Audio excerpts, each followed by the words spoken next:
dossier de la revue Christus pourrait s'intituler autrement que simplement « Quand la conversation devient spirituelle ». On pourrait le traduire par passer des yeux rivés aux écrans à la relation de visage à visage. En effet, toute la tradition à laquelle nous nous référons, celle du Dieu des chrétiens, nous conduit à croire que la relation humaine belle, féconde, heureuse, passe par la conversation, par une rencontre de type conversationnel. Et l'exemple même de Dieu qui vient à la rencontre de l'humanité en incarnant le Verbe, Jésus, nous donne un exemple absolument extraordinaire. Jésus ne cessera d'entrer en relation avec des personnes les plus variées, parfois jusqu'aux altercations, mais ces conversations deviendront vraiment des rencontres lorsque la conversation naîtra.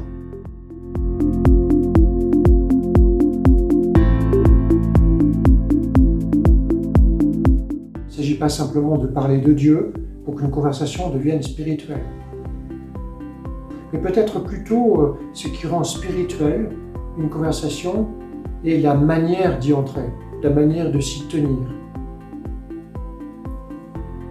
Une conversation qui se déroule sous le regard, on pourrait dire souriant, de Dieu, devient spirituelle. C'est-à-dire une conversation qui permet à deux êtres de s'écouter en plus grande profondeur, dans le respect intense de l'un et de l'autre. Là encore, Jésus nous offre évidemment la plus belle des écoles. Cette rencontre de type conversationnel qui est prête à l'inattendu, à la nouveauté, permet évidemment d'aller plus loin que ce que l'une et l'autre des deux personnes pouvaient connaître. Une conversation spirituelle, évidemment, se vit éminemment entre deux êtres.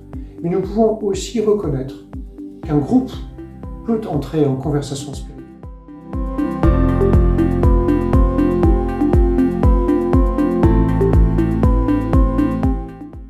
Ce dossier est composé, comme à notre habitude, d'une dizaine d'articles. Je propose de les regrouper en trois grandes parties. Une première qui se met à l'écoute de la littérature, comment elle peut nous conduire à ce qu'est la parole heureuse, ou bien un article de sociologie qui va nous conduire à remarquer combien nous pouvons, sans peut-être le vouloir vraiment, nous suffire d'un simple régime de communication entre nous aujourd'hui. Et puis, de nombreux témoignages vont émailler l'ensemble de ce dossier, témoignages de personnes en situation très variée.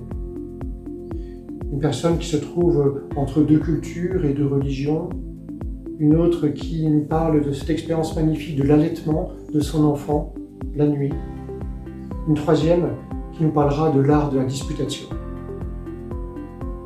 Et puis toute une série d'articles qu'on pourrait faire précéder de l'expression « à l'école de », à l'école de la Bible, à l'école de la pratique de la lecture, à l'école d'un missionnaire en Chine, à l'école d'un ermite visité, l'ermite et son visiteur, à l'école de Saint Ignace de Loyola. Et puis évidemment, et cela nous amènera peut-être nous-mêmes comme lecteurs à entrer en conversation avec l'auteur, qui va nous parler de l'Église appelée elle-même à entrer en conversation avec le monde. Et c'est ainsi, lorsque l'Église tient cette vocation d'être en conversation avec le monde, qu'elle peut prolonger l'œuvre divine du salut. Bref, nous vous espérons très nombreux à bénéficier de ce dossier. Il vise à nous faire gagner en intensité de vie, c'est-à-dire cette attitude qui nous conduit à l'étonnement, à l'émerveillement, à l'écoute et finalement peut-être à la contemplation.